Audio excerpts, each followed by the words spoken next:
Happy Thursday, everybody. Thank you so much for downloading or streaming the Be Our Guest podcast. The following is the live call-in show from this past Sunday night, March 10th, 2024. For this next show, of course, Scotty G joins me and we take your calls over the next hour talking all things Disney.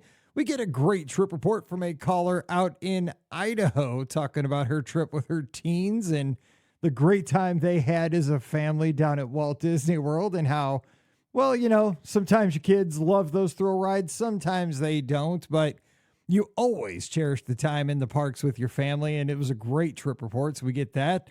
We also talk about tips for signing up for Run Disney weekends. Also, we discuss when to go to Disneyland in May and many other things as well. So fun conversations over the next hour. Don't forget, our show always brought to you by the Magic for Less Travel.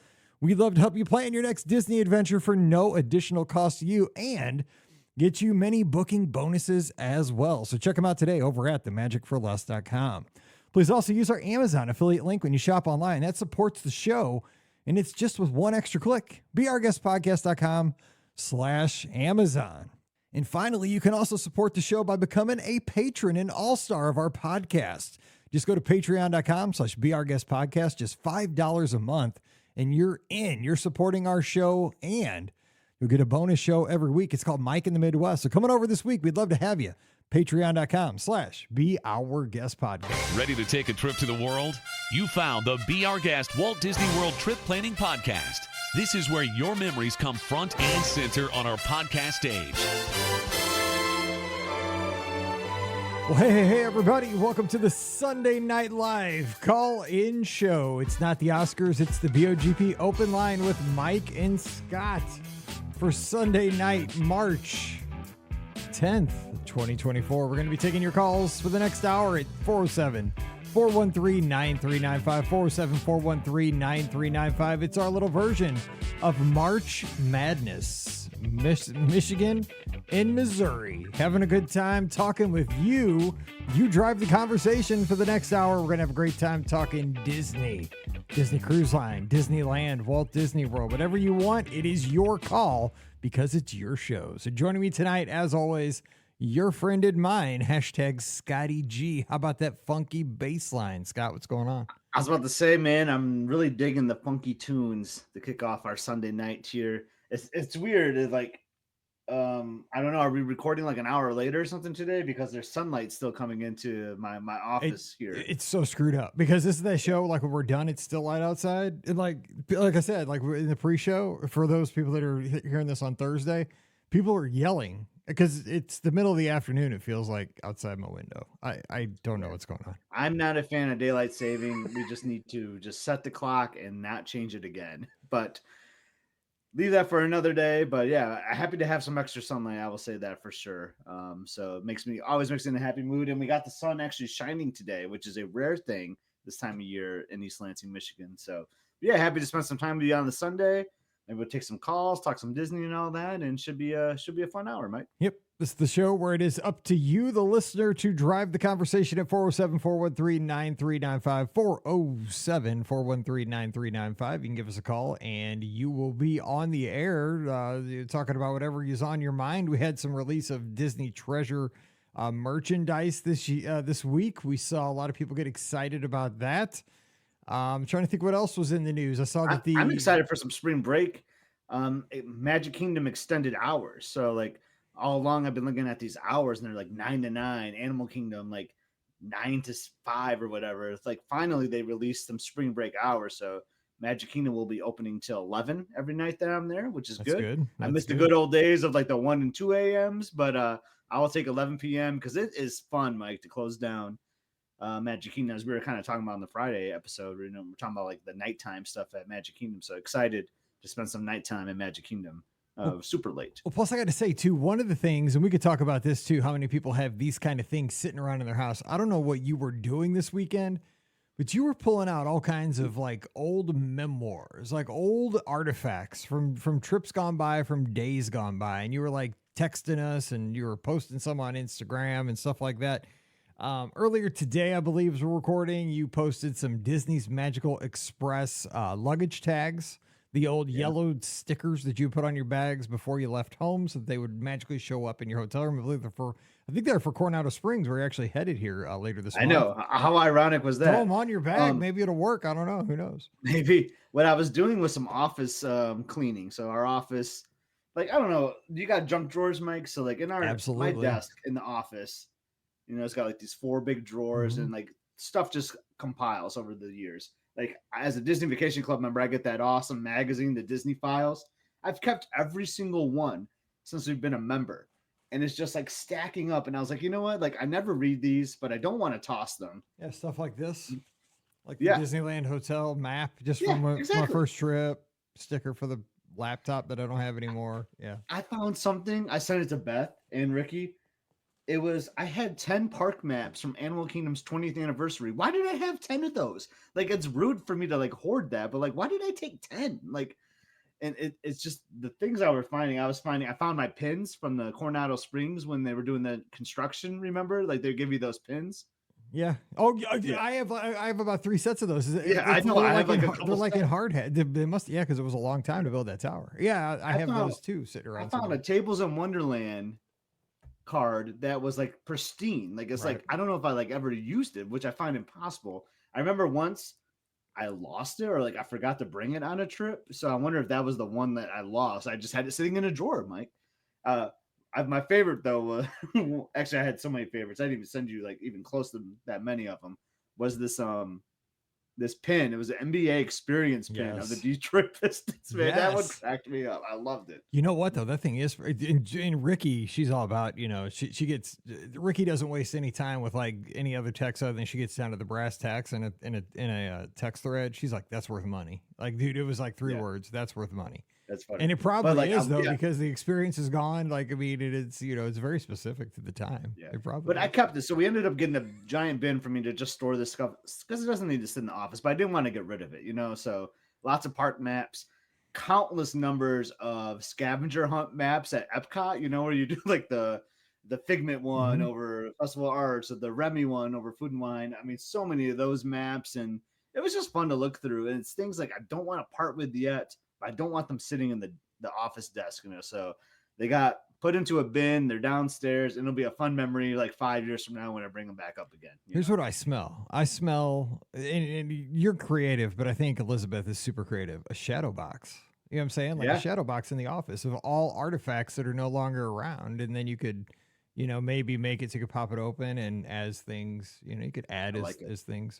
Hopefully, things will get taken away, but they will. As things change. Cool. Yeah, even like a park mat could be so different, right? Like, So, but fun to look at, definitely, and that can make for a good podcast episode, Mike, where we just grab our random old like tote box or whatever stuff, and we like go over it. Like, how awesome would that be? I got so much, and it's amazing. Like because when I say I'm talking about our listeners, all of us in here tonight. We got tons of people tuned in tonight. So again, you give us a call 407-413-9395. Get in on the conversation, but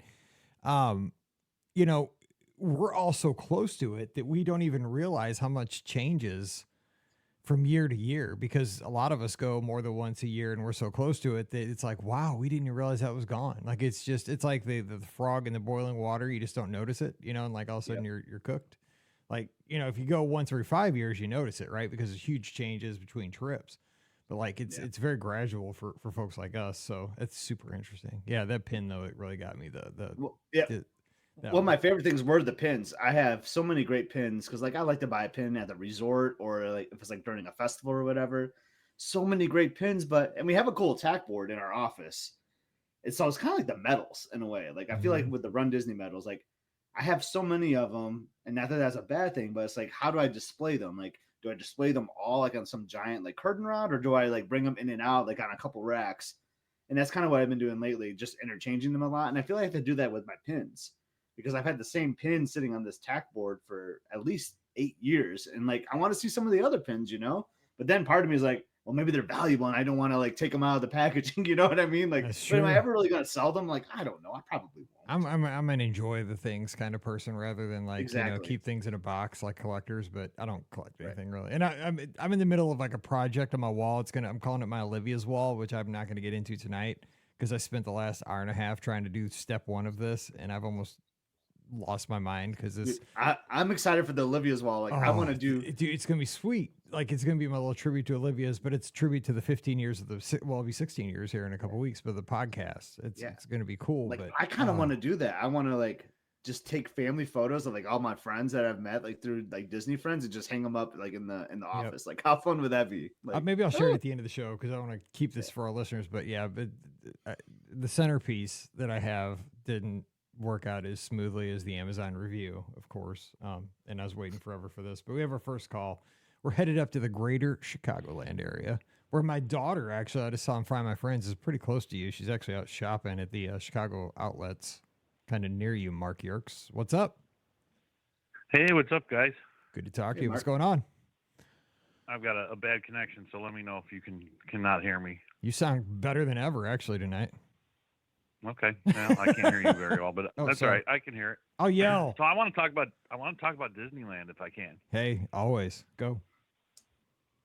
So I'm thinking about May possibly, and I'm thinking about like 3 park days, so 5 days total. You know, travel on the front end and back end. Would you stay within the weekdays and avoid the weekend then? Absolutely, if you can. Yeah, I would. Scott? Yeah, I absolutely would. I mean, it's a locals park, so you'll see a lot of locals like come in like after the work hours and like you'll start feeling busier, but like on the weekends, like I mean, it's game over. Like, I mean, there's like locals all over the place. So I mean, it's not like it's unmanageable because like the locals like to just kind of hang out there. They're not necessarily like in lines taking up space there, but it does feel more crowded. So I would definitely go weekdays. Yeah, they go to the restaurants. If you can make it work. They eat dinner there. Like that's where they go for dinner. Mm-hmm. Right. All right. And then the other big question I have is I've seen some reference to they still have park reservations. Is that true for an on-site guest? They do. They have reservations for everybody still. Mm-hmm. Okay. So I would have to do that ahead of time. Yep. It's 120 days. This is when you can make those. Do they have, because I would do the hopper, obviously. Do they have like a hopper time? Yep. It's 11 o'clock there though. So it's really early. So boom. I mean, it's all of a sudden you ride a couple rides and you can hop. So it's really, you know, it's less restrictive than Walt Disney World was. Okay, but do you still have to, if I pulled a Ricky and went in at, noon, do I still have to go to the original reservation park first? Just check in and then turn around and walk back out? Yeah, but I mean, you could do it in 5 minutes. yeah, right. It's just a walk, right? Yeah, I mean, it's a pain in the butt, but I mean, it's not bad. Yeah. All right. Yeah, I'm thinking about it. I'm going to have to contact my travel agents here in a couple days probably and see what can be arranged. I know one if you need one. I know one. Mike, should we share the bad news of Mark though about Disneyland? I mean, I didn't know there was any bad news about it, but go ahead. But that there's like no place to really go fishing. That's true. I didn't think about that. I was like, yeah, you go to the ocean. You could, the ocean. That's true. That's true. You just can't fish at Disneyland. Yeah, that's true. That's true. Right. Not many boats. That's why I figured I might sleep in and actually just like do the Ricky thing and end up just walking into the park at noon. You could though. You could ride a canoe though. I mean, come on now. You got to do the canoes. Mark, there's no sleeping in though. Coming from Chicago, you're going to be up like so early. You are. You're going to be wired. Oh, I know. Yeah. That's the other weird thing that I've been finding though too is as I was kind of starting to look at it again, and I've been there before. I was 2019 I think is when I was there. There's not that many nonstop flights from Chicago to LA, which is just strange to me. Yeah, from St. Louis, it's mostly. Now, I did catch nonstops there and back last time when I went in. When did I go? For January. But most of the time, you have to catch a quick connection either through Denver, Phoenix, or Vegas. Those are the 3 places. Yeah, I mean, I could do Southwest. I think they've got 3 or 4. Which is odd, right? There's like 9 or 10 daily nonstop flights from Chicago to Orlando, and only like 3 or 4 to LA. Delta does not fly nonstop from Chicago. United has like 2, every day. It's just odd that there's fewer options for flights. Yeah, and LAX, that's a big airport. It's a major city. Surprising. I've actually I've actually driven to Chicago to fly to LA. I'm not even kidding. I'm going to hear Scott one day. Scott's going to be like, I drove to Atlanta to fly to Orlando. Is what he says. He's going to expand it out so far. It was a $59 flight for each of us. I mean, and I just crunched. It was like, whatever. Ironically, it was a Tuesday morning flight. The Lions played Monday Night Football. And I watched the Lions, and then I had like 30 minutes left. I was like, well, we got to drive to Chicago because it was a 5 a.m. flight. So I did not even go to bed. Oh, jeez. And the Lions won that football game, just FYI. I did actually start thinking about that, and I thought, well, all right, where would I end up? I'd have to go to Indianapolis or, Minneapolis or something, and probably not worth it. Yeah. No, it sounds like a good trip there to go in May, in the middle of the week. I mean, that's pretty good timing to go. The weather will be awesome. Yeah. Yeah, that's what I'm thinking. Fly out on a Sunday, do Monday, Tuesday, Wednesday in the parks, and then, fly back on Thursday. So maybe the White Sox will be in town, and you can catch them at Angel Stadium. That'd be kind of cool. Ooh, I didn't think of that. That's a good option. And that would be a reason to extend by a day, too. Yeah, exactly. Or I mean, I can't believe how close. I didn't realize Anaheim Stadium was that close when we ran the half marathon. I mean, you're only 2 miles from the finish line, and that's right by the park. But like we went to the Dodgers game, and that wasn't too far either. And like, I mean, Angel Stadium's okay, but like, God, I mean, for a baseball fan to go to a game at Dodger Stadium was awesome. That place is gorgeous. And I mean, I was watching the Dodgers and the Rockies. The Rockies are like trash, but. Like I had a Dodger dog, and I was looking out over the mountains and sunset. I was like, oh my God, I've listened to so many Dodgers games on the radio my whole life. I was like, this is heaven. I was just like, I'm at Dodger Stadium, man. I couldn't believe it. It was so cool. Yeah, it's still baseball in the summertime. Yeah, absolutely. That's exactly what I say. And I'm like, I am sitting at Dodger Stadium eating a Dodger dog, and later on I had ice cream and a helmet. I was like, this is the bomb. It's the best. Too funny. Extend. Thanks for the help. I'll be in touch, Mike. Yep. Give me a holler. I'll be here. Hey, Mark, quick question. Are you only looking at Midway, or do you look at both Chicago airports, just out of curiosity? Well, so if I'm going to do Southwest, it's Midway. And that's the one that's obviously more convenient for me. But I can do O'Hare, and that's, like I said, I was looking maybe Delta, United, or American. That would be out of O'Hare. Gotcha. Yeah, it's just like crazy because like Chicago is such a huge city. I thought there would be more options there for you. That's kind of nuts. Right. That's what I thought. I thought, okay, if I look at O'Hare, I'm going to have a ton of options, and it's the nonstops that they don't do. I don't know why. And the last thing I want to do is fly from Chicago to, Atlanta or Baltimore before flying all the way across the country. No, see, my rule is I got to be going, like, I do not want to, I want to be aimed at the direction I'm headed. Like, I don't mind, if I have to stop in Denver, Phoenix, or Vegas because I'm going that way. You know what I'm saying? Like, I don't want to backtrack. I know it doesn't, it totally makes sense, but yeah, that's just me. It's another one of my things. Anyway. Well, hey, Mark, take care, and give me a yell. All right. All right. Good. Talk to you later. Thanks, guys. All right, have a good bye-bye. night. Yep, you too. Hey, buddy. All right, 474139395 means phone lines are open. When somebody drops, that means the line is open for you. So we had a question from Steve in the chat. Actually, in the chat. How do extended hours work for deluxe guests? Is it every day, all parks, or certain parks? And how do they know? I'm staying at Yacht Club in September, just wondering how it works.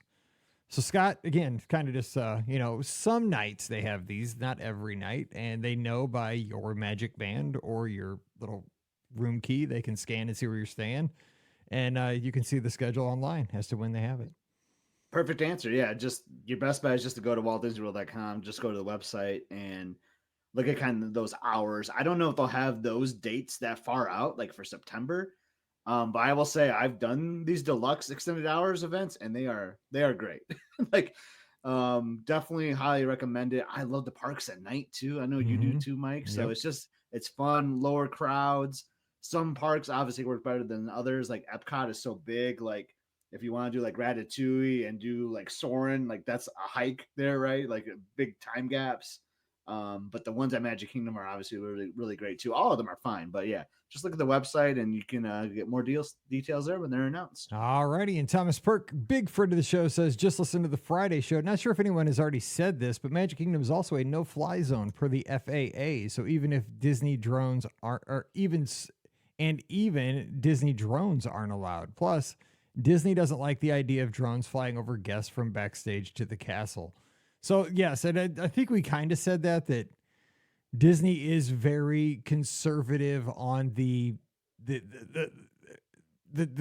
safety of their guests. When they talk about the 5 keys that they take as a company, as far as safety and show and all that stuff, safety is the first one. And so that they don't want to donk a guest with a drone or anything like that. So that is true. And it is a no-fly zone. So I guess that would, I didn't know that part though, Thomas, that drones flown by the company at that kind of an altitude would constitute a violation of the no-fly zone.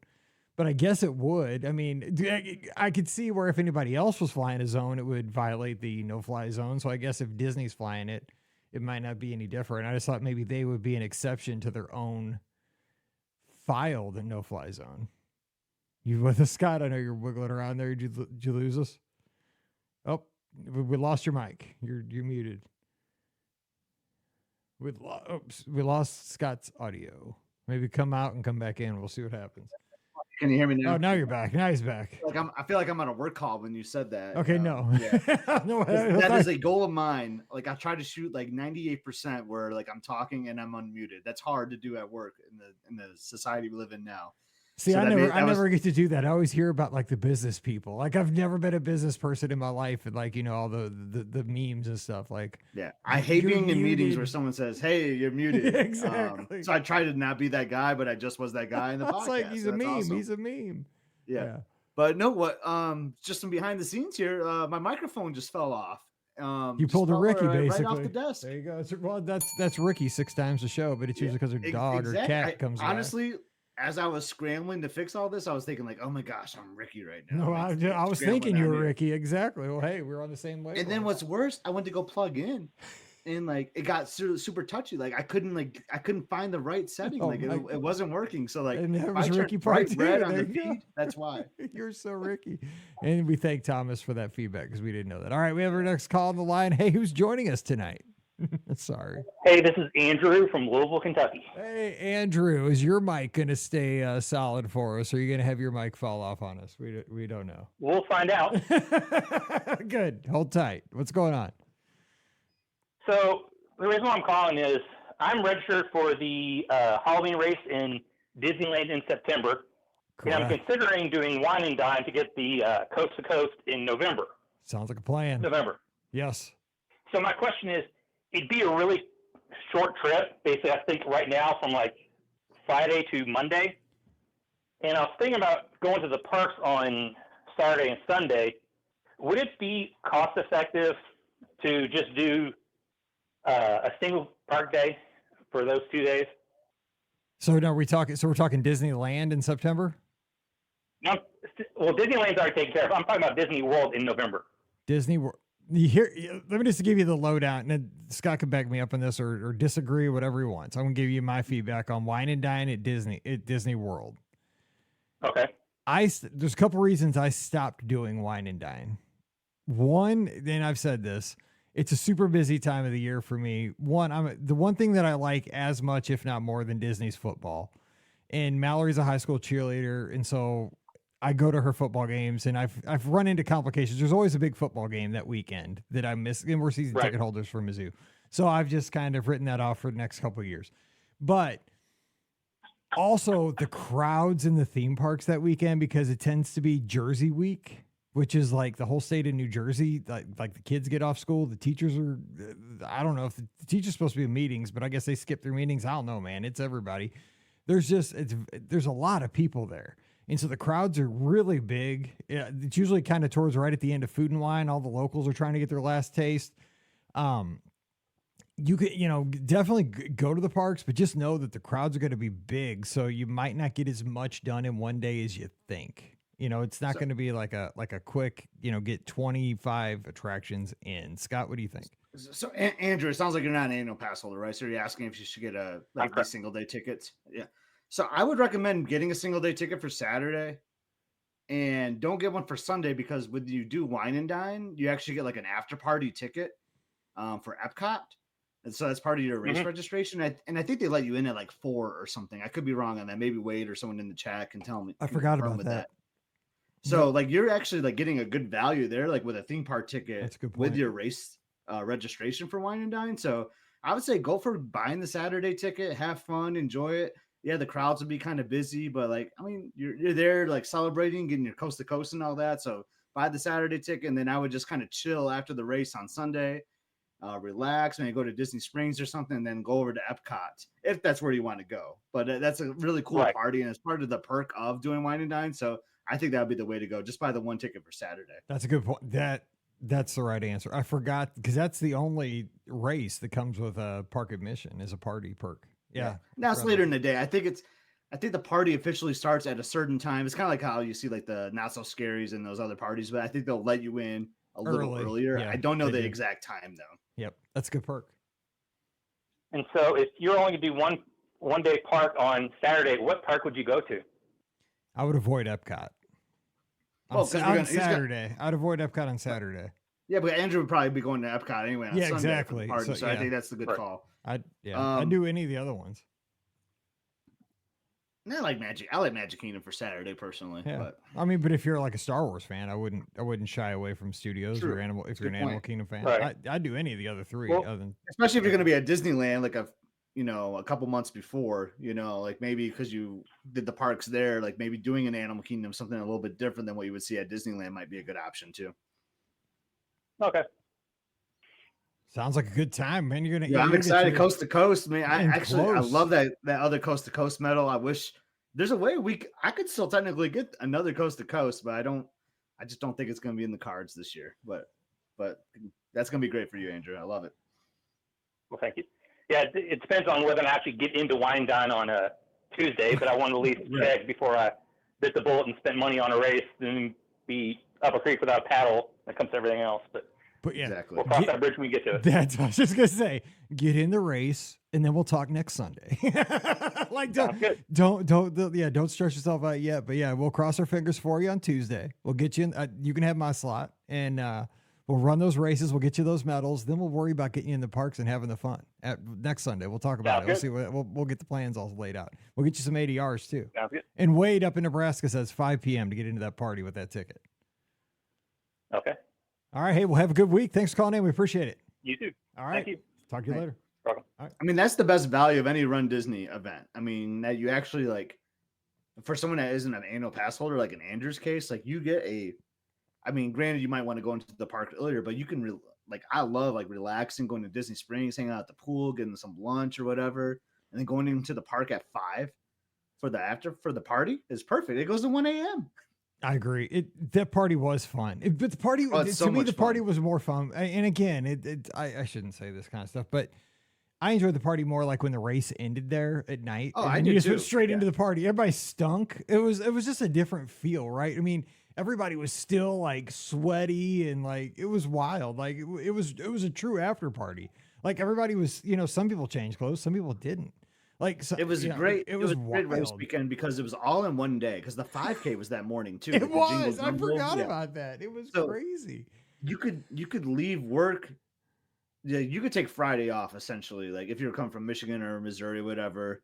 So take one day off of work and like do all the stuff on Saturday. Come home Sunday. Like you take one day of PTO or maybe like a half a day. Like come in later on that Friday afternoon or something. Like and you could just knock out a 5K.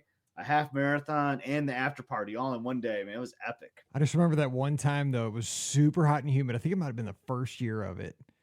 You were getting your gear bag after the half marathon, like before the party. So like it was in the World Show place. It's like where they had the gear check.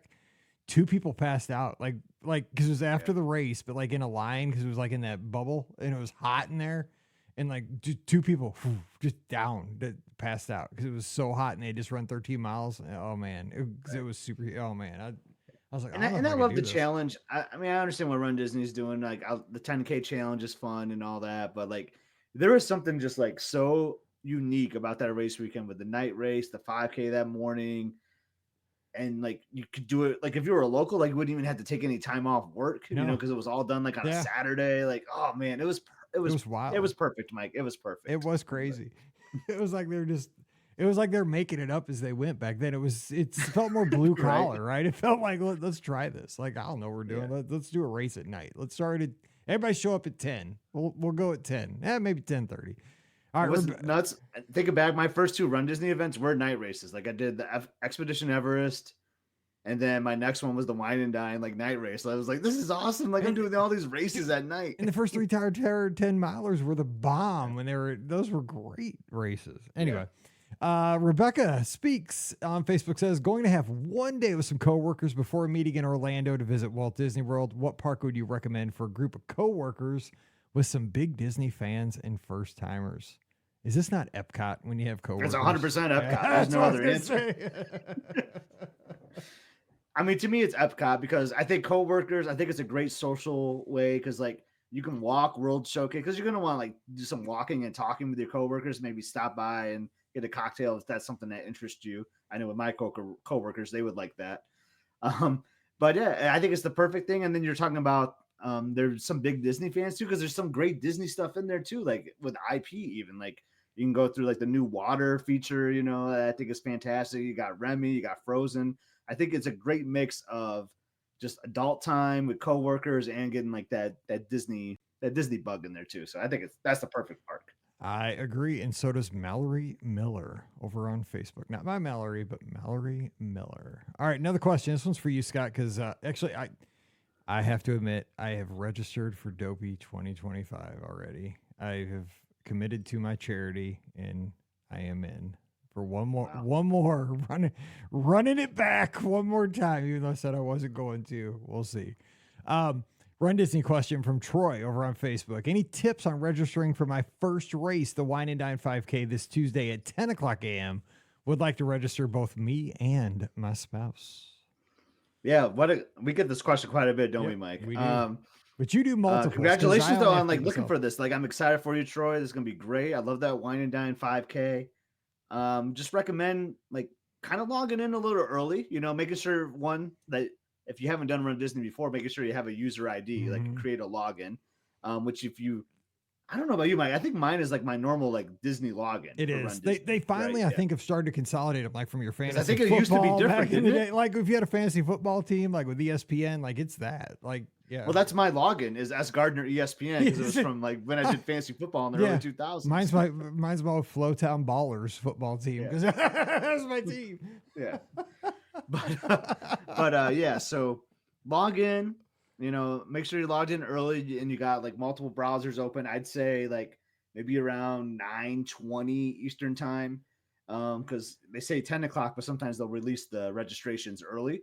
So just be on the lookout for your browsers to be going and all that. And eventually they'll put you in a queue. When you're in a queue, that's when you got to stop hitting the refresh button because it's going to kind of kick you out and put you in a new queue. So once you see that you're assigned like a time limit, it'll say like, you have 42 minutes until you'll kick you out or whatever. Don't hit refresh. Like just go with it.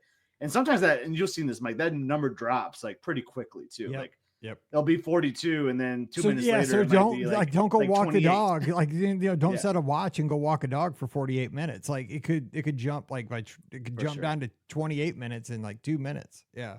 For sure. So here's where it gets tricky though. Once you're actually in, you know, you put in your information, the register yourself, you put in like your shirt size, your personal information and all that. And then it's like, do you want to add another registrant? And that's where it gets tricky. Like you can proceed and boom, quick, be done with yours and then start the process again for your spouse. Or do you want to just do it all in that one swoop and take that chance that, you know, the registrations might be closed and then have to go through a new queue. So it's kind of risky.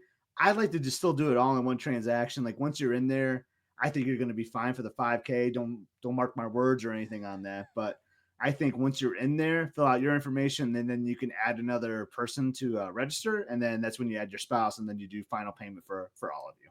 That's how I would do it. That's that's what I would do too. And that way that's what I do with my daughter because I register my daughter all the time. I just try to do it all on one there. Sometimes I got Mike on there too. If you're, and I appreciate you because you do that a lot.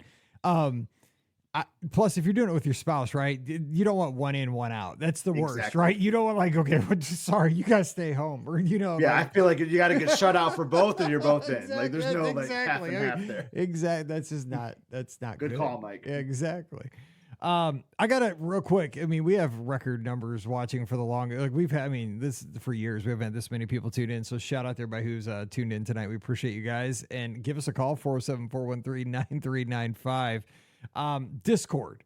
We have had over 500 people join us on our Discord channel over the past week, and it's been amazing. The conversations over there.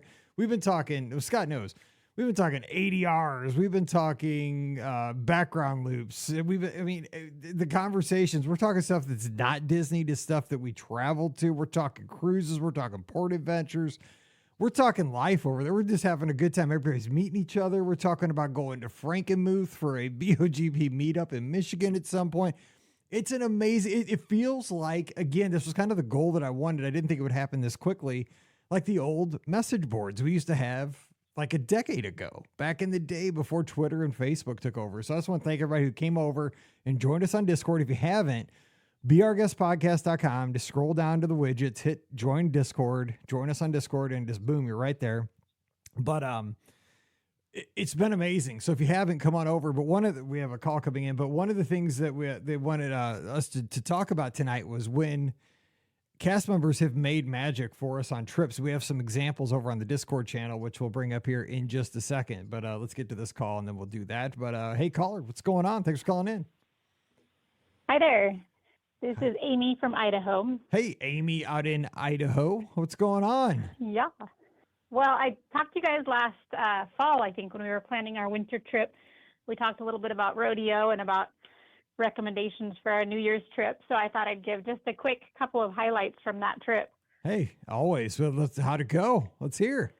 It was awesome. Yeah, it was really good. So we did a split stay between Wilderness Lodge and Animal Kingdom Lodge and Boardwalk on rented points for all three of those. And now we're in the process of buying a resale contract for Boardwalk. So it clinched the deal that Boardwalk was where was the one that we loved. So, nice. I mean, nothing against Wilderness Lodge and Animal Kingdom Lodge, because those are both amazing, but we got to Boardwalk and we were like, oh yeah, we remember why we always try to stay at Boardwalk. So I'm thinking 3 words here: location, location, location. That's it. Yeah. So the way it worked, because of how long we were there, we got to hit the late night deluxe hours at Epcot twice. And I have 2 teenagers and an 8-year-old. And so my husband stayed with the 8-year-old and, went to bed early. And I took the teenagers and we went and did Guardians of the Galaxy, both of those 2 deluxe hours. So that was really fun. It was our first time doing Guardians, and I think we rode it 6 times. Because each day that we were in Epcot, we did individual Lightning Lane and the whatever the other one. The virtual called, queue, the VQ, The VQ. the virtual queue. There we go. And that's one of the things I just mentioned in the Discord. We have had long conversations on the Discord about the good and the bad about virtual queues this week. It's been fun. Yeah, I missed it one morning for Tron, but other than that, we got it. So, so Tron and Guardians were both new to us, but we loved Guardians, and we kept trying to get my 8-year-old on it. She was staunchly anti-roller coaster, anti-thrill ride on this trip. Last trip 2 years ago, she rode everything. And this trip, she was not going. So Avatar is her favorite movie. She loves Avatar. She watches both of those movies, even though they're 3 hours long. She watches them all the time. But we got there. She went on Flight of Passage once and refused to do it again. So we kept trying to convince her that she would love Guardians, because we thought that she really would.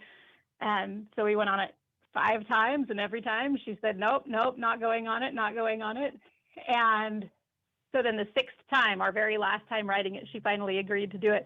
And we got off and she said, I love that ride. When are we doing it again? Oh, dude, okay. No. 2 things there. 2 things. It's so funny how kids go through that, like they'll ride it, then they get to that age where they won't. And then they'll ride it again, right? It's like, it is weird, the psychology of kids, like right at that 8, 7, 8, 9, like they get freaked out for just like a little, couple, like year or 2. And then that was Emily with Tower of Terror. Yeah, it's sure. weird. Yeah, it's crazy. Yeah. But then they're fine. But then, that's the worst though, is like when at the very end of the trip, they're like, I love it now. I want to do it 10 times. love Like, these dude, rides. we're leaving this afternoon. We won't be back for 2 years. Dummy. You know, it's Right. like, what are you doing? I know. Exactly. I don't know when you'll get to ride it again, but not today, that's for sure. Anyway, it was funny. And my older kids too, they've always said, oh, we're not thrill ride junkies. We don't like, my 15-year-old who's a bull rider says, I'm not an adrenaline junkie. So they're like, no, we don't care about the thrill rides. And we did one day at SeaWorld, and my husband was like, I guess I'll have to go on all the thrill rides by myself. And they said, well, we'll go on one with you.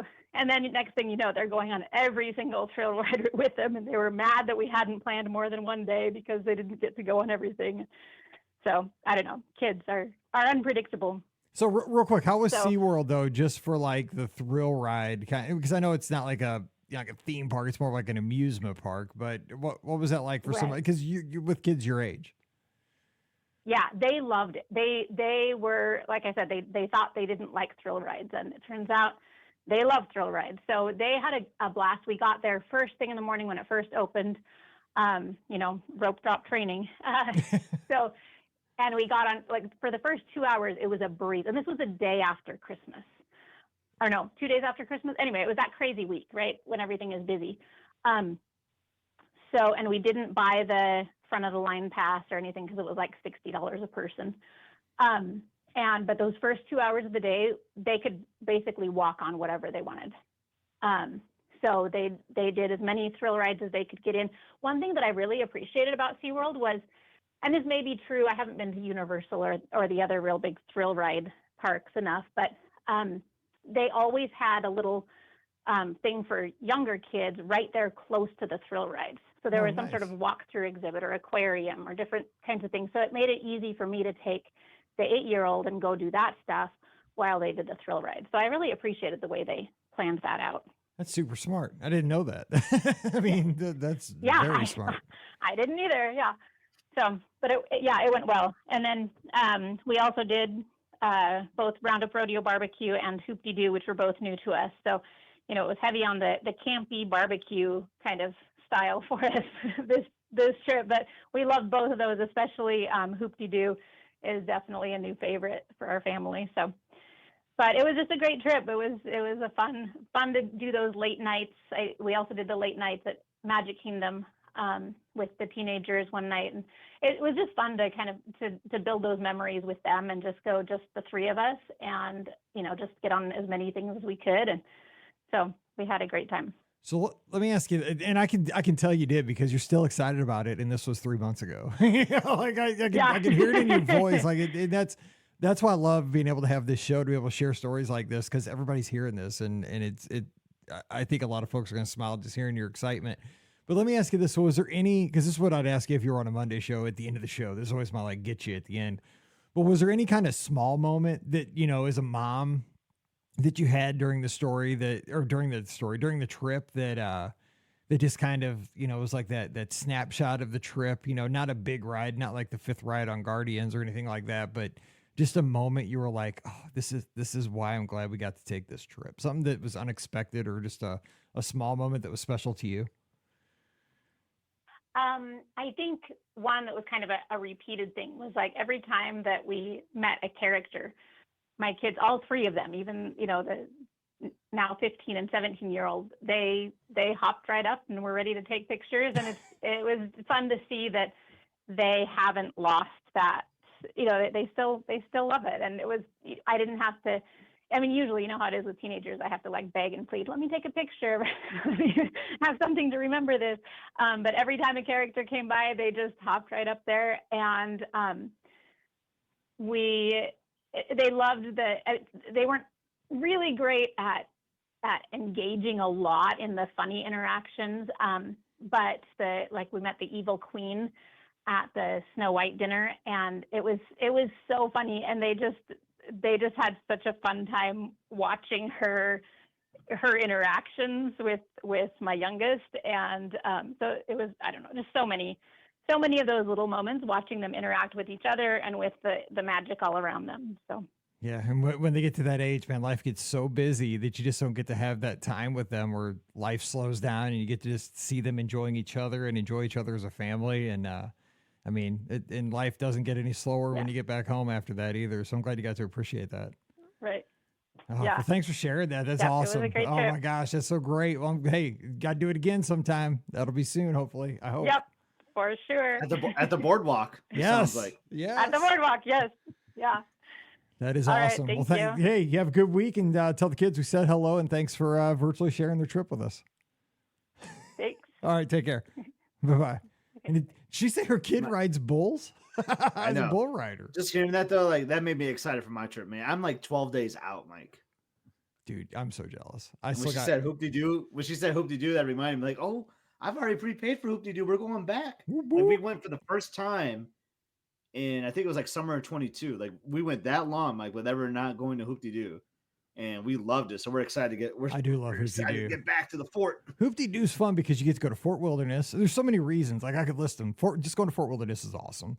The food at Hoop-de-doo is my jam because that's my kind of food. The show is awesome. The whole Pioneer Hall is just cool to visit. Yep. It's very Silver Dollar the theater, City. yeah. The Pioneer Hall, Yeah. like, is what did it for me. Like, Yeah. the cool, like, how the whole thing is set up. Like, I didn't think, I was like, how is the seating going to work? And like, your seat kind of like rotates so Yep, you can like yep. turn around and like watch the show. Like, it was just cool. And when we were there at the time we went, like, we were right in the front, like the banjo and piano player were like right next to us. So like, I mean, it couldn't have been more perfect. So maybe my expectations are going to be a little high this next time coming in, you know, but That's it's really good. fun. And like the unlimited beer and like sangria and all that. You don't got to lean in and whisper, dude. We're all listening. That was a good time. And I'm really looking forward. It was like when we were going through our ADRs, we're trying to think, where do we want to go? Like, where have we done in a while? That's kind of how we like try to like, obviously you have like some favorites, but you want to like mix in things you haven't done in a while. And we're like, hey, like Hoop-de-Doo had a big impression on us a couple years ago. Let's do that again. So we're excited. Very good. Okay, I got to give a shout out to my guest over at the Magic for Less. And I don't know if I'm going to say her name correctly because I've been working with her, but I never say her name out loud because we talk via email. I believe her name is Adele Maria from Norway. And let me tell you why I want to give her a special shout out. She is on the plane right now, tuned in, flying from Norway to Disneyland with her mother for their first trip to Disneyland. So awesome. we've been working on this trip for quite a while. It's finally happening. She lands as we're talking right now in about 2 hours at LAX to get to the happiest place on earth as we're talking right now. So as you're in the air, you're probably over probably Nevada or somewhere right now. So safe landing and enjoy the last little bit of your flight there. And just know that you're going to be at the most, oh, it's so fun. You're going to have such a great time at Disneyland. Oh man, I'm so excited for you guys. So have so much fun. Welcome to the United States of America. And I'm so excited for you guys. Oh my gosh. It's kind of awesome because I've been to Disneyland this year. She's going to Disneyland for the first time. You don't know this, Mike. Not many people do, actually. I'm going to be seeing Norway for the first time this year. Yeah, you jumped that one on us. Yeah, totally. You're doing a med cruise, aren't you? Or is it not med, or is it going to be like a Norwegian cruise? Mike, I'm going to be doing 2 cruises. I'm doing a back-to-back. Oh, my Lord. Back-to-back 7-nighters. We're going to go to Norway and we're going to go to France and Spain. Whew, man. Yeah, I'll we have that much time got off. crazy. We got some crazy summer plans in the work for the gardeners. But I'm so excited to see Norway. I'm so excited she's getting to see Disneyland. Like all these first, man, it's so awesome. I love it. I do not know how you get that many days off of work, but I'm going to have to talk to you off the air to get to. I might have to come up to Michigan and get your job. That's all I got to say. Okay, we got a question over on Instagram actually from mbrown027. Planning a last-minute trip for spring break, thinking about doing Universal for 2 nights followed by 5 nights at Disney. Never been to Universal. What are the must-do rides and restaurants over at Universal? I say E.T. I love E.T., but I'm just old and retro. The Mummy for me, man. I the love kids the are Mummy. real quick. The kids are 6, 9, and 12. Yeah, I did like the Mummy. The Mummy was a good coaster. I enjoyed that one because it wasn't like too crazy. Yeah, but it was fun. Trying to think 6, what else. 9, and 12. That's quite the range because like I don't think the 6-year-old could do Mummy, or I don't know. I'm trying to remember if there's a height requirement or not. Yeah, the 6-year-old might not be able to. It might be a little too intense too. But I love the Mummy. That's that's my favorite ride at Universal. Yeah, I like that one a lot too. I'm trying to think what else. What else I like? I liked Kong a lot. Is that still there? I think so. I Like haven't they got been the there in a wrong. They got the wrong group. We I need, know, like, dude. we I'm not a need Ricky or Universal guy. Pam We here. need Ricky or Pam or like Ben Lappin.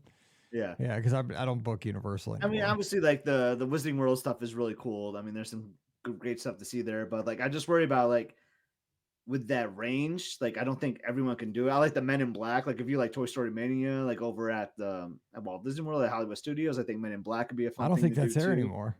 Is it not? Oh my I gosh! don't know. I don't know. I maybe. I'm so not hip to the Universal stuff. It's clearly showing. I don't know. I'm not sure. That's why I don't book Universal, because I just don't keep. Maybe someone in the chat can give us a couple pointers, because I love I hate maybe. to leave them hanging here. Yeah, I don't know. Yeah. All right, 407-413-9395. Give us a call. 407-413-9395. To that story though about where other guests have made magic from the Discord, because that was suggested. I love this. Maeve Dathuse over on the Discord.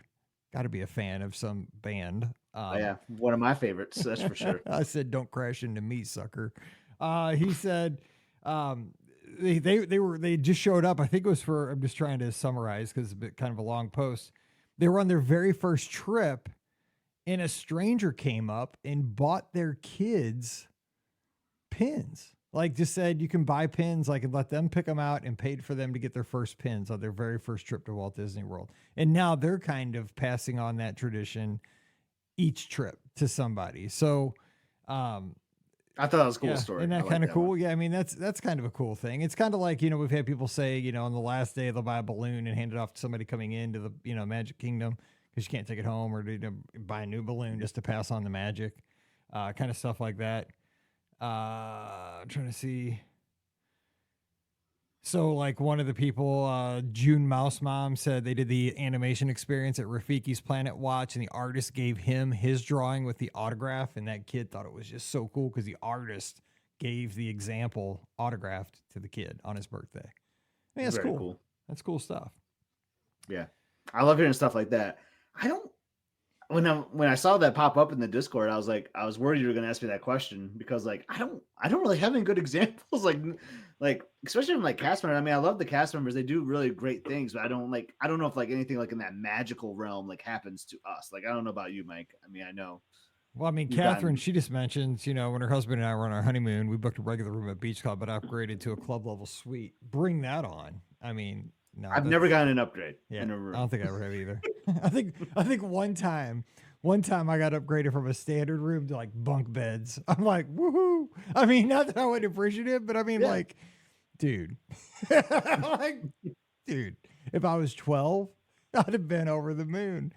But I'm 6'3" and 42. Anyway, somebody else that's also tall and about my age, but he's in Nebraska. Right now, maybe he's in Hawaii. I don't know. He's one of the two places. We got Wade. What's up, Wade?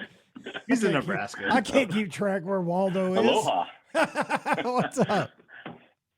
I wish I was in Hawaii. So. I can't keep track. I've been so busy this week. I've been on and off social media. I can't keep track. Oh, man. We can still say aloha, though, right? Yeah, Shaka. Exactly. That's right. No, I don't think, you're just saying that. I don't think I've ever got an upgrade either, except one time we were Pool View Animal Kingdom, and I don't remember what we booked, but we went back there and said, is there any way you can get a Savannah View? And they ended up doing it. So I guess that doesn't happen very often, though, right? I mean, Disney books you in that category, and that's what you get. So, because they're usually booked with all the other categories. So, yeah, never had to upgrade to concierge level or, anything other than what I get. So, as Charlie says in Top Gun, so you're the one. I just remember, like, didn't Ricky say once, like, she had like a Coronado Springs room booked, and then they like called her up and like, yeah, are you cool if we move you to the Grand Floridian or something like that? And like I want that phone call. Yeah, Ricky lies. I'm just kidding. I'm just playing. She did. That's funny. I know they were for a while there, kind of I don't know, when things sort of started to get back to people traveling, that they were having challenges with that. They, overbooked a hotel. So like, hey, I know you're Pop Century, but you want to go to the Boardwalk or Grand Floridian? They were. But it didn't happen to me. I just heard about it happening. Yeah, you'd be like, I'm going to book that All-Star Music and just hope I end up over at, I don't know, the Poly. Yeah, come on. No, I'd be all-star music all the way. Yeah, I really want to say about the cowboy boot. Right. Exactly. Oh man. No, I was calling you. I was thinking about this. Yeah, I heard. I think it was a Friday show. You're talking about 10 or 15 years ago. When it didn't seem as busy, right?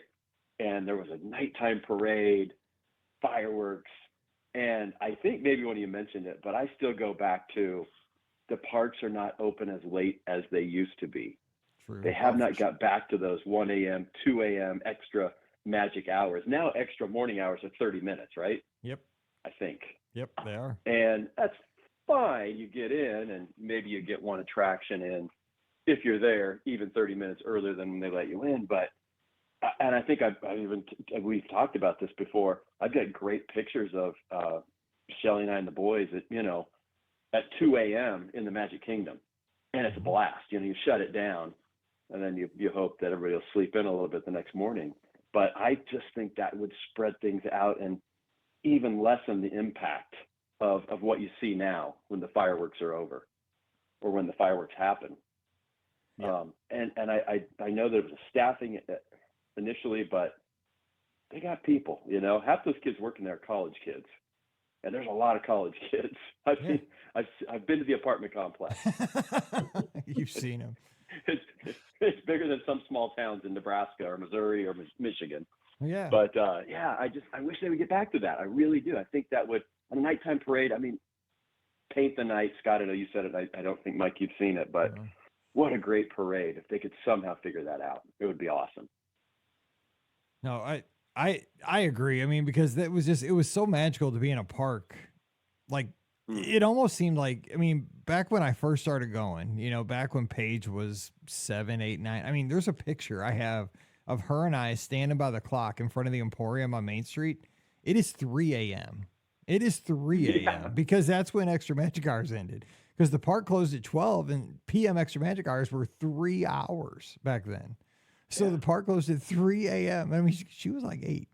But it was the summer, right? And so we just kept giving her sugar, because what we do is we buy her one of those like sugar sticks, and like in the confectionery, the different colored sugars, and she'd be going. But we paid for it the next day. But you mentioned one other thing, was that in the early days of our podcast, people would always be like, "What park should I go to? What park?" We'd always recommend that you go to the park. This is always our plan. Like, you had to be careful. You fall into we called it the extra magic hour trap. Was that you would stay out to the PM Extra Magic Hour extreme. Like, you would stay out till 3 a.m. for Extra Magic Hours at night. And then you would try to go to Extra Magic Hours in the morning the next day. You can't, because then you don't get any sleep. Like, it would catch up to you so fast, especially in the summer with the heat. But the thing is, what you would want to do is you had to pick and choose, but you would want to follow up and go to the park at rope drop, to the park that had Extra Magic Hours in the evening the night before, assuming that a lot of people got their fill the night before because they stayed out late at that park. There were just strategies that worked really well for us, that, obviously aren't really in play as much anymore. They kind of are, in a way, like with extended hours and so forth. It's not as extreme. I think it was more in play back then, but you're right. At first, I think, 2, 3, 4 years ago, this was a staffing issue that was hard to get people. You got to pay. If you pay people, you can have as many employees as you want, and you could have that place open 24 hours if you wanted to. It's a want to issue, I think, at this point. Yeah, I agree. We always tried to plan that next day would be, pool day. So if you wake exactly. up late, Or matter. like a late breakfast, like a buffet breakfast, a character meal, and then pool day. Disney Springs later. Yeah, exactly. But I really, really would. It would just. I don't know. I think it just seems like simple math that it really would lessen the impact, because the parks are busy. People are spending money. There's no doubt about that. They're vacationing. They're going. They're there. So what do you do? Okay, keep it open a little bit later. And I hope that they get to that. I also hope that at Epcot, when all the construction's finished for Food and Wine Festival, they get back to the cooking and the mixology seminars, because that was something that was special too, that went away and hasn't come back. And what you're mentioning, those are upsells, and those are expensive upsells. Yeah, they had some great ones. I remember doing like a Macallan Scotch tasting. I think it was $16 or $17 with a DVC discount of a few bucks, and it was like a 45-minute seminar. You got to taste 3 or 4 scotches. I did it with another, I don't know, I think it was even a vodka or rum company, and then a baking exposition. It was just something you go watch. But there are the expensive ones where $100 you get to have a lunch and Parisian lunch or Mexican lunch or something like that. And those were expensive, but they sold out too. Oh yeah. I remember not getting into one of the Mexican ones, and I can't think of her name at La Cava del Tequila. I texted her, DM'd her. She said, "Call me, I'll get you in." Hilda. But Hilda, yeah. Hilda, yeah, exactly. Hilda, we had a good chat with her. We chatted with her about that ice cube ball. Remember? Oh yeah, I forgot about that thing. And those peppers. The pepper, that's right. Oh, that's funny. That's funny. No, I really do. Yeah, it was a fun conversation because I can't believe it was that much more. It's that much more crowded now than it was 15 years ago at night. I guess maybe it is. I don't know. I wish I had numbers. It's because people are trying to get it all in because if the park closes at like 9, everyone's gonna be there because like they're trying to get their value in their ticket. If the park is open till 3, people are gonna come in later. Like people might not even be there for the fireworks. They might come in at 11. That is true because there were times things less busy during fireworks time. You know what though? That is true because there'd be times we'd roll in like at 8. I mean, because we'd roll in roll right before the fireworks, and then we'd watch like the fireworks were the beginning of our night. We'd watch the fireworks, the parade, and then boom, do rides from then on. And it was in July. That's the best way to do it because then it's not hot. The only way to do it. Exactly.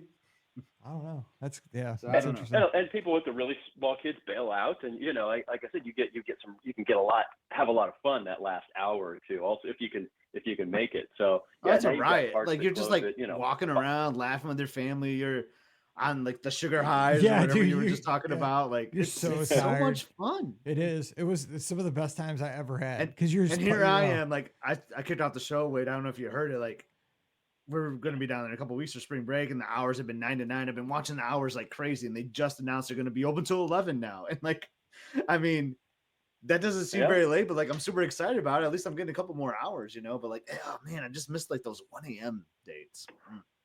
Yeah, 11's great. I mean, that's better than, like you said, 9 to 9. I know Animal Kingdom can't stay open late. I get that. The animals have to, they have to go to bed at some point, right? As we all do. But I understand that. I understand they can't do fireworks. I think they could do drones. You just have to have a staging area to get the drones up in the air.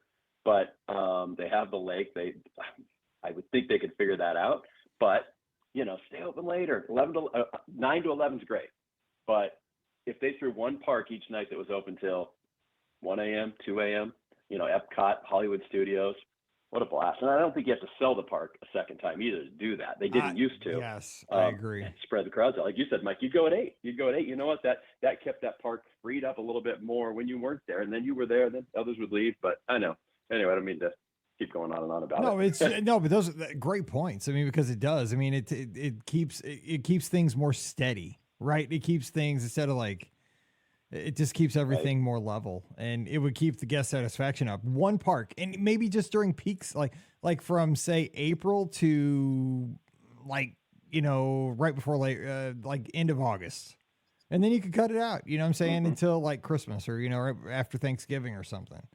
It doesn't have to be all the time, but in high peak times, yes, keep one park open till, I don't know, 1. Yeah, for sure.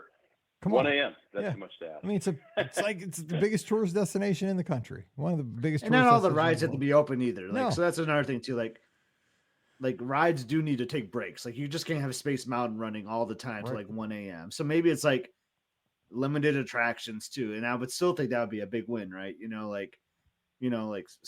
Maybe they close off even like a section, like Tomorrowland is like not open this night or whatever. Like, I don't know, because like you just can't have these rides operating till 1 a.m. and to be opening the next day at 8. Like they do need to take some breaks, but I think you can still make that work, I agree.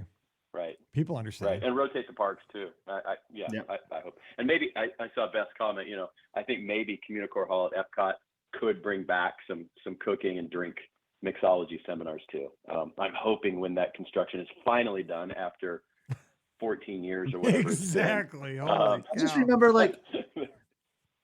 when the celebrity chefs would come and like Good Morning America would be like live at Epcot, you know, and they'd be like do a seminar like live on TV. Like I missed that. That was so cool. Kind of reminded me like ESPN The Weekend back in the day when they would host like Mike and Mike from the studios. You just don't see that anymore. And I would love this. That's another thing I'm missing, Mike. Like Wade was saying with the seminars. I always get excited when I could see like my home away from home, like on TV from my home. You know what I mean? Right. Like, without watching like a blogger or something. Like it was like on big network TV, you know. I loved it. Yeah, Wheel of Fortune would do like Disney Week or something. Yeah. Yeah. 100%. All right. Well, hey, go Big Red. We can hope. Yeah, that's what we do. Go Big Red, one tournament win. That's what Scott knows what I'm talking about. That's all I need. Once you put a lot of your happiness based on sports, you end up disappointed a lot of the time. But that's what one tournament win this year. That's all I ask for. So we'll see what happens. Mizzou hasn't won a game that 0-18 in the SEC. Man, it was a rough one. But we got our spring football game next week, so I'm all football. So there we go. There you go. Spring football. Oh, all right, guys. See you, Wade. Have a good one. Wade. Aloha. Right, take care. Aloha. Aloha. See you. Bye. All right, Scott, that's going to do it. What a show. We had record numbers tonight. How about that? There are a lot of people watching, man. There were a ton. It almost hit triple digits. I know, it's crazy. And I don't know, maybe it was a time change. Maybe it was like, what are you guys doing on so early? Why are you invading my feed? But hey, and I even had like the microphone issue and all that, and like we still managed to keep all the viewers after that. Mike. I'm on like 3 hours of sleep too, so we'll do better next week, we promise. But hey, we want you here next Sunday because we're gonna do this again. It's 7:00 Eastern, 6:00 Central. St. Patrick's Day. Oh, is it? It is. Yeah, we'll have to have a beer on the live show. I don't drink beer, but I'll have something green. I could have a margarita. That's green-ish. It's like, I'll have a margarita next Sunday night during the show. So let's do that and wear green. So we're going to have a good time but we need more calls next week. We had great calls tonight though. So we appreciate that. Great calls. And Idaho checked in. We had Louisville. I loved Amy's recap. I love the Louisville. We talked about a little Run Disney registration and all that too. Yeah, absolutely. So Mark's going to go to Disneyland for 3 days. Not doing any fishing though. But I mean, he will fish at some point. I mean, he'll find a way to fish. He will find a way. We know Mark. He will fish somewhere. So here's the thing. We need you on the Discord. BeOurGuestPodcast.com. Join the Discord. I'm telling you, it is fun. It's like the old V-Bulletin days. We're having great conversations. The good news is it happens all the time. It's 24/7. We have some folks that are in there in the morning, like our morning crew. We have some people that are the night owls. We have people that are in there during work. I'm usually in there kind of in the late afternoon and at night. But just swing in wherever the conversation's all different conversations. So jump in, get in on the conversations over on our Discord. Of course, show brought to you by the Magic for Less Travel. We're standing by to help you plan great Disney vacations, no cost to you. You know the details on that. Just go to themagicforless.com. When you shop on Amazon, please use our Amazon affiliate link, beourguestpodcast.com/Amazon, and you can support us on Patreon. That helps us out so very much. It's just $5 a month, patreon.com/beourguestpodcast, and you'll get that bonus show called Mike in the Midwest. Give Scott a follow on the social media. He's at Epscott, EPSCOT, and he's put up some good stuff this week. Check out his Instagram for a trip down memory lane. Check out those Magical Express tags that he put up there today. They're pretty cool. They'll make you sad because I miss those days. I'm at Be Our Guest Mike. Would love to talk to you on social media as well. And again, we'll have the shows this week, Monday, Wednesday, and Friday to keep you entertained on your commutes, runs, and when you're walking the dog and everything else. So we're going to get out of here and wish you a great week. So for Scott up in Michigan, I'm Mike here in Missouri. You guys stay safe, stay healthy, and we'll see you real soon. You've been listening to the Be Our Guest Walt Disney World Trip Planning Podcast. If you have questions, comments, or would like to be a guest on the show, please visit our website at beourguestpodcast.com. Thanks for listening, and we'll see you real soon.